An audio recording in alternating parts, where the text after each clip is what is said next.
Good morning. Happy Tuesday.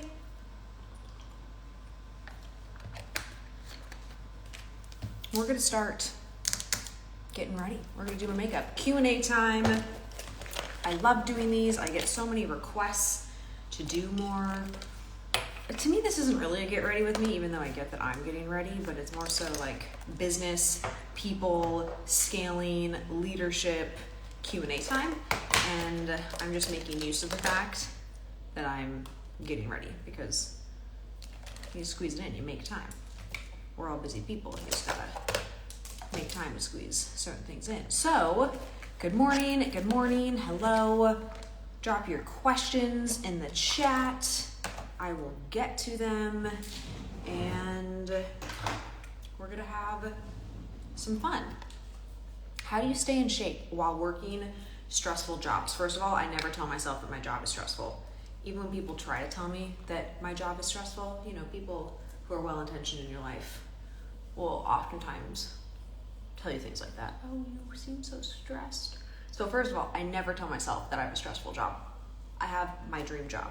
I have the job of a lifetime. I have the opportunity every single day to show up to work, to make an impact on people. So never tell yourself you have a stressful job, first and foremost. Secondly, how do I stay in shape despite having a job that is quite demanding? Because I would say my job is demanding. So I have to work out first thing in the morning. Like I literally just finished working out. I'm still in my workout clothes, which is just a non-negotiable for me. If I don't do it in the morning, I'm not doing it in the evening. Even when I try to walk during the day, it's just hard for me. I forget. There's other things going on. If I wait for doing it till the end of the day, I'm not doing it. And the way that I look and the way that I feel, they matter to me. It's important to me. I want to look good. I want to feel good. So I have to get the workout in the morning, and I just remove as much friction as possible from getting from my bed to my gym. So I just make it a priority. I put it in my calendar. I have workout blocks in my calendar. I lift weights. Try to lift weights 4 days a week and then do Pilates and or some other form of abs or cardio at least one day. So that's 5 workouts. And you just make time for it. You put it on your schedule, you make time for it. I recognize that when I do take a week or two off from doing that, I don't feel as good, I'm not as productive.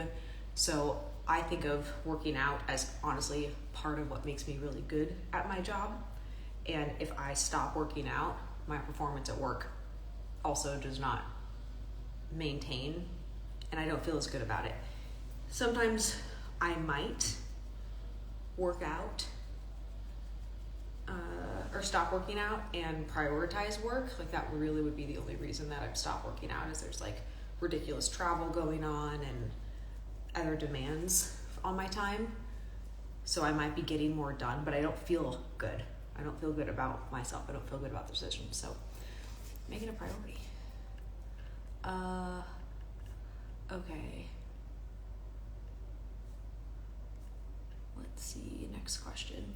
How do you know what aspects of your business you have to focus on first when you have multiple ideas for one project? Great question. Funny enough, today is actually day 1 of an annual planning offsite.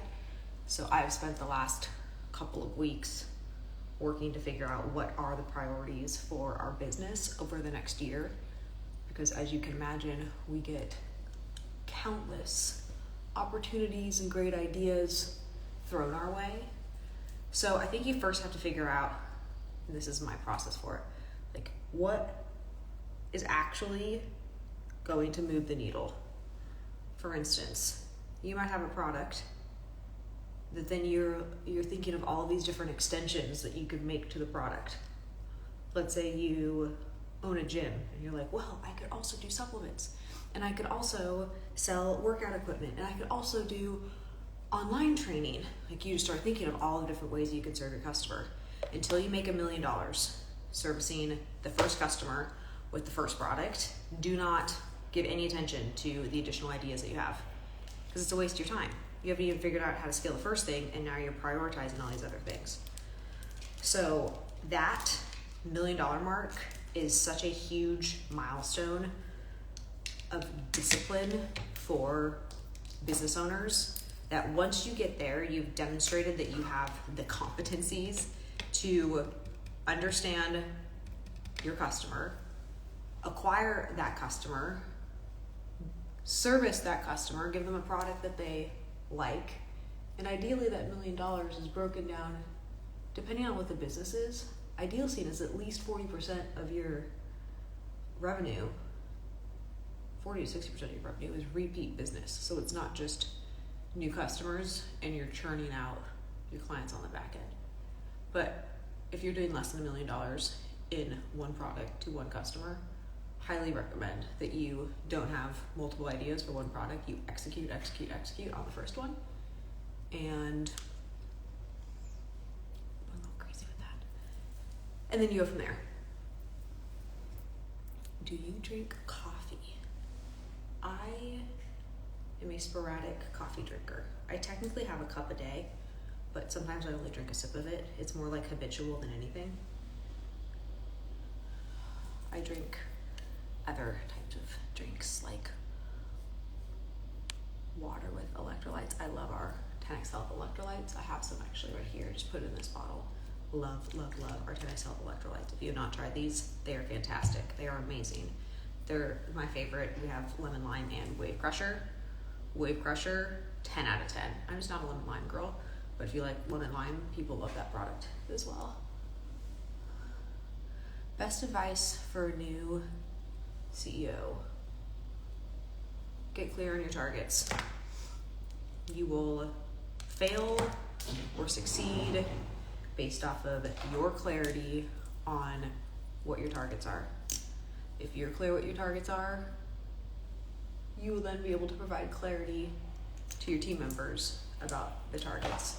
But you will never provide clarity. Like I literally could not do what we're doing today with annual planning if I wasn't first clear on the target, where we're going, what we're doing, what we want to create.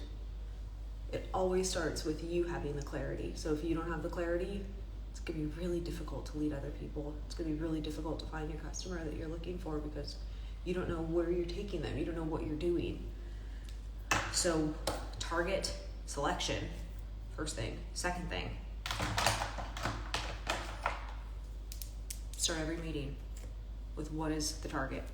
What is the target for this meeting? What is the target for this initiative? You should be saying this multiple times a day. I learned this from Grant. Every single time I talk to Grant, it doesn't matter what the initiative is, his first question is always, hey guys, what's the target? Hey guys, what's the target? Hey guys, what's the target? Because it's so easy to get lost in the freaking minutia. That's actually the challenge that I'm going to overcome today. I'm not going to have this challenge because I'm going to overcome this challenge.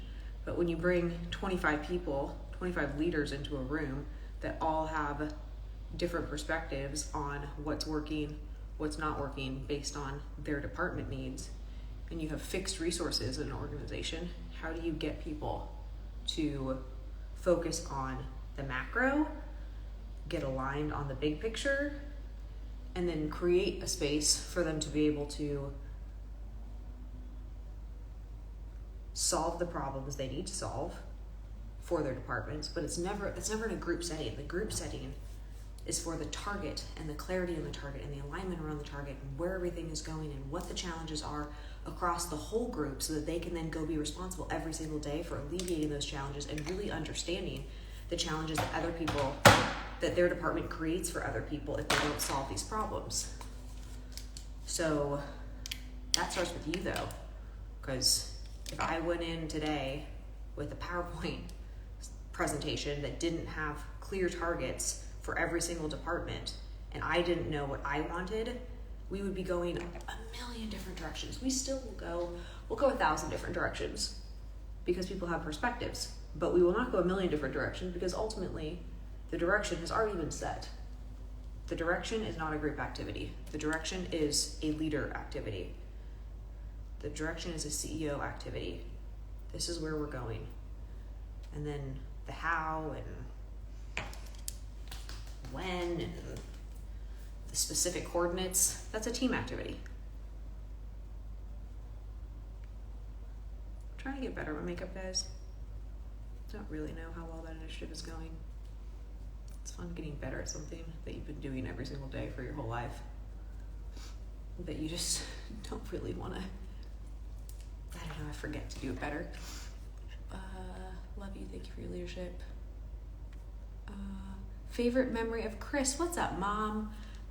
It's my brother's birthday today, and my favorite memory with Chris, oh my gosh, I have so many great memories with my brother.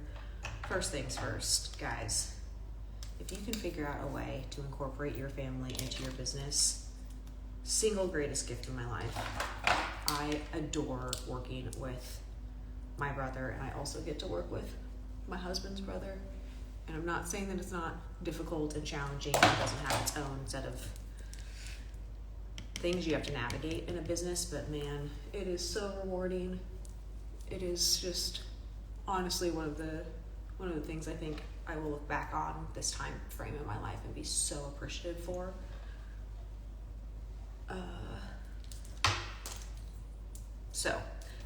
Favorite memory with him, probably going to Disney World 2 years ago. We were just like two little kids going to Disney, driving there together, listening to Morgan Wallen.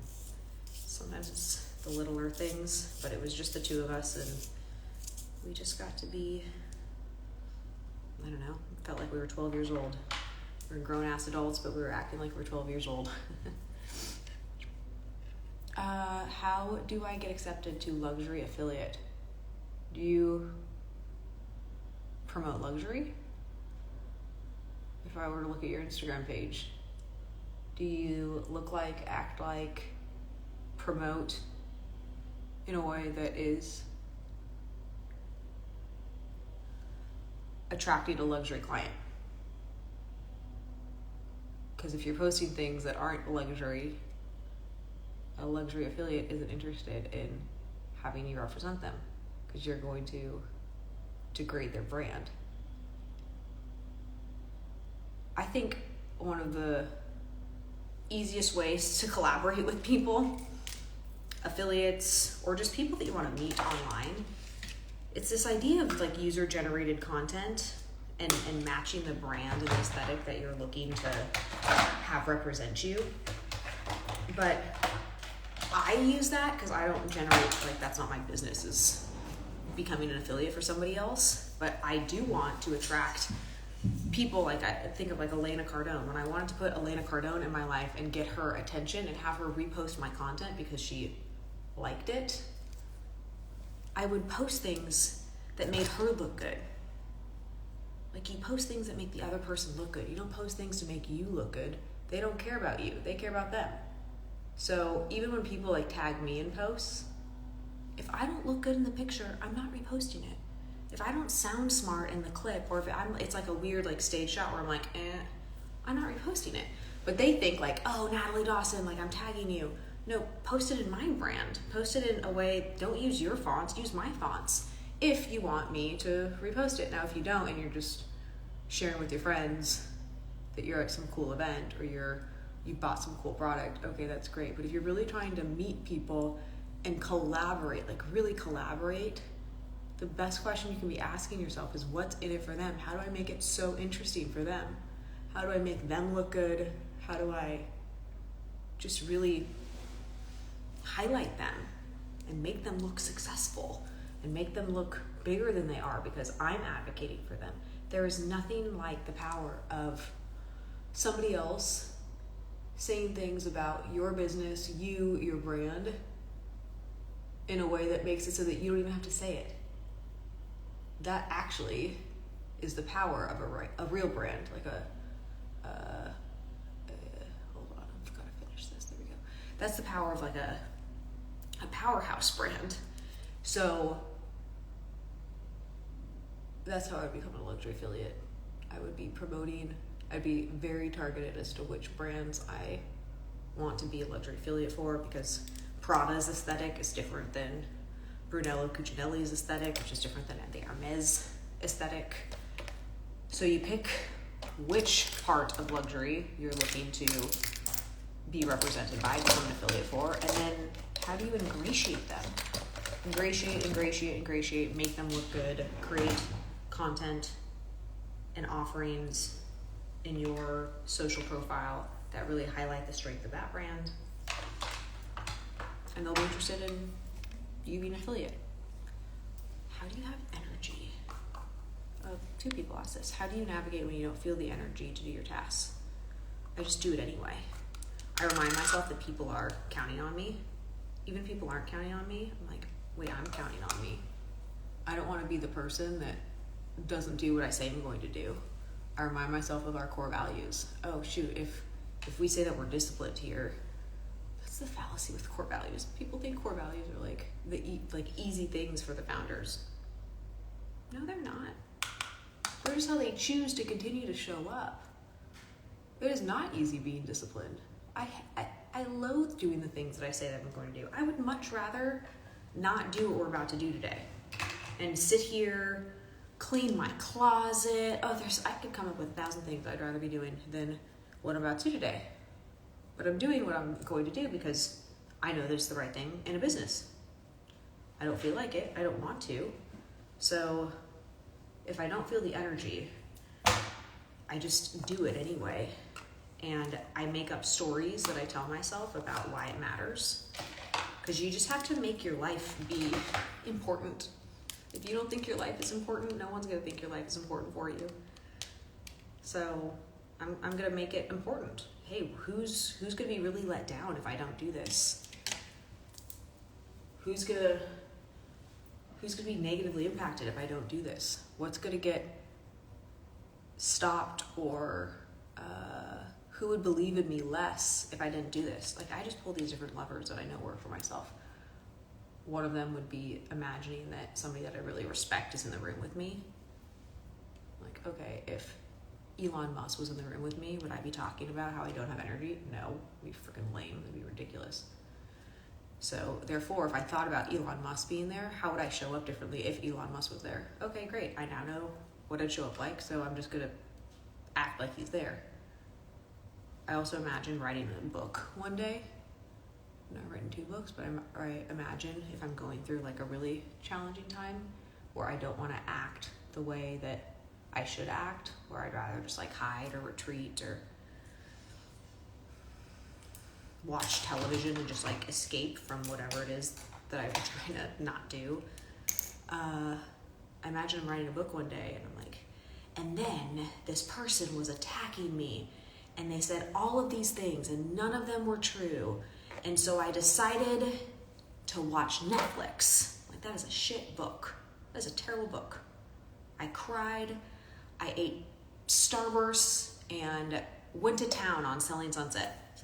No one wants to read that book. That is a terrible book. Versus, I got back to work. I still showed up for my team. I didn't attack those people. I had integrity. I was honest. I didn't go the low route. Like, I want to be able to tell that story. And so I use these different levers to make myself do whatever it is I should be doing, despite not feeling like I want to do that thing. Okay, we're rounding the corner here.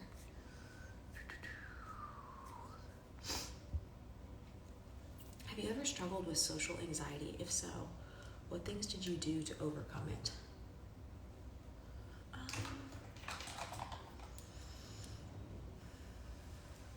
I think I have struggled with social anxiety, and I struggled with it because I wasn't confident in myself and what I brought to the table. So I remember I used to get really nervous to go out to dinner with like business people in my early 20s because I didn't want to say anything stupid, but I also didn't want to sit there and not say anything for 4 hours. So I honestly would, like, I don't know that in the moment I handled things super well. I don't know that what strategies I would have. That's actually a really good question. I don't know if I've ever thought about this before. how did I handle social anxiety? I tried to just stay as present as possible and realize that no one is looking at me, nobody cares, everybody's in their own head. So like, what am I really that worried about? That's how it would make me feel better in the moment, of just remembering that people are super self-centered and no one actually is gonna remember that I was in this room. And then for me, I would actually, the most successful thing that I do from a mindset standpoint, especially in social situations like that, the most successful thing that I do is I harness how uncomfortable I am in that moment. Like I really am I feel the discomfort that I have, and that is so motivating and useful to me the next day when I don't want to wake up early to go work on a project or to go work out or to do whatever the thing is that I don't feel good about myself. And I just remind myself of what is it going to be like in a year from now when you show up to that same dinner, or you meet those people again, or you have a conference and it's the 2025 version of it, and you're different and you feel confident and you show up in that room, you're like, this is what I've created, this is who I am, this is what I do. Maybe you're a bad public speaker. For me, that was something I would get a lot of anxiety around, would be public speaking. So I would use the discomfort that I had, instead of shying away from it, to really think about, okay, how am I going to get better at public speaking so that next time I don't have this same nervousness. We're gonna try to do lashes today, guys. I just don't know if I'm feeling it. So in the moment, it's not like you can make yourself super impressive as soon as you feel social anxiety. But for me, my social anxiety actually came from not being very impressive and knowing that I wasn't very impressive. And so I used it to encourage myself, motivate myself, and really ask myself deeper questions about, well, why do I feel this social anxiety? Do you think Ariana Grande, when she shows up to a room, feels social anxiety? Probably not. She's freaking Ariana Grande. She spent her whole career doing really cool shit that she's known for. Taylor Swift probably doesn't feel social anxiety. Why? She's Taylor freaking Swift. So how do you become Chelsea Wilson? It's this woman has created all of this amazing impact in the real estate space. And I think that, at least for me, is what actually created the social anxiety, was not feeling like I'm Natalie freaking Dawson. Whereas today, I just don't struggle with it as much.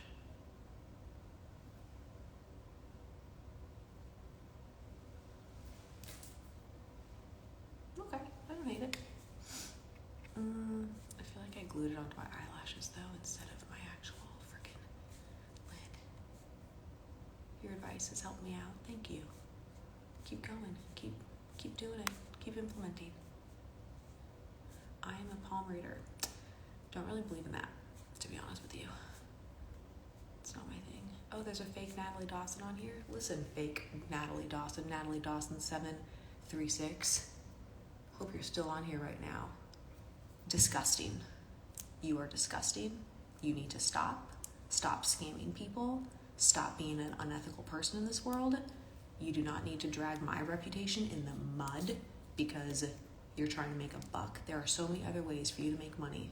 So you should be disgusted with yourself right now. You should stop it. It's ridiculous and it's gross. You do not have to make money like this. And go do something that actually allows you to feel good about the work that you're putting in. Go find any other career than scamming people. It's gross. Stop. You don't have to be gross forever. I bet you have a lot of social anxiety. People who do unethical shit have social anxiety. Don't be unethical. Guys, this is freaking life lesson. When you feel like shit about yourself because you are unethical and you're scamming people, or you're telling somebody that you do something that you don't actually do, whatever level of unethics, whoever is pretending to be me on Instagram and scamming people for Forex, pretty freaking unethical. But whatever your version of unethical is, maybe you tell people that in your business you do something, you're a personal trainer, and you say that you should be walking 10,000 steps a day and you haven't walked for 2 years. I don't know, whatever your version of being unethical is, that's why you retreat from people. That's why you have this like nervousness. It's not actually because you're a bad person. It's because you're doing something that's not ethical, and you actually are a good person, so you retreat and you want to protect other people. So just like cut the shit. Stop doing that stuff. Natalie Dawson 764. It's ridiculous. Just go do something else. Go make money a different way. Oh, I think a filter just came on. Oops, don't know how I did that. No clue how I did that. Natalie, what do you suggest you do when people wish to improve their self-image? What helped you? To improve your self-image, I would highly recommend that you start working out. That's honestly what helped me. I had to confront why I was uncomfortable speaking on stage. And it was because I didn't feel comfortable in my body. I had gained like 15 pounds and I really was just like, clothes. Oh gosh, I hate this filter. There we go. I didn't like the way that clothes fit on me. This was like 6 or 7 years ago, and I'd never really worked out consistently in my life. I was always like thin. I was never like overweight, but I was just not like, I didn't have any muscle on me. So to improve my self-confidence, I got in the gym and I kept promises to myself.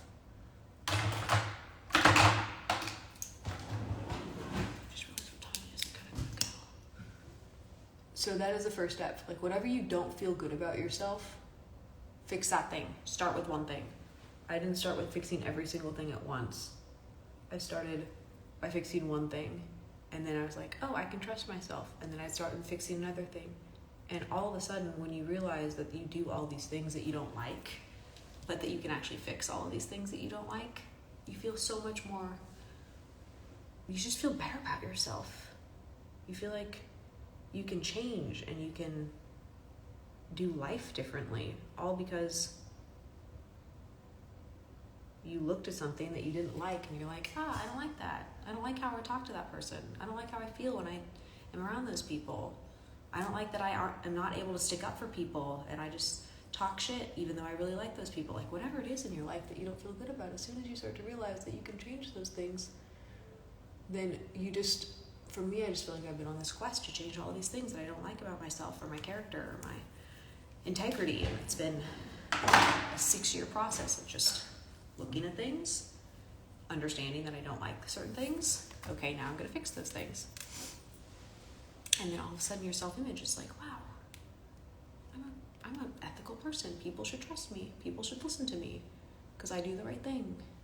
I don't hurt people. I actually help people. I make the right decisions. I don't lie to people. I have to have hard conversations with myself, and I do things that make me feel really uncomfortable. All right, party people, I gotta run. It is quarterly team meeting or annual planning day. Now officially makeup. Oh, can't forget the most important step. I got the big one. For those of you who know, if you know, you know. Rooting for you. Hoping you make great decisions today. Would love to see you. If you're in Arizona, DM me. We have an awesome event happening this weekend, Revenue Essentials, where we teach people how to make more money. Let's make some more freaking money, guys. A lot of your problems get solved the more money you make. It's just the truth. People want to pretend like it's not, but it is. DM me if you're in Scottsdale or you're $1 million business owner and you'd like to make more money. Just shoot me a DM and have it say revenue, and I'll get back to you. Happy Tuesday.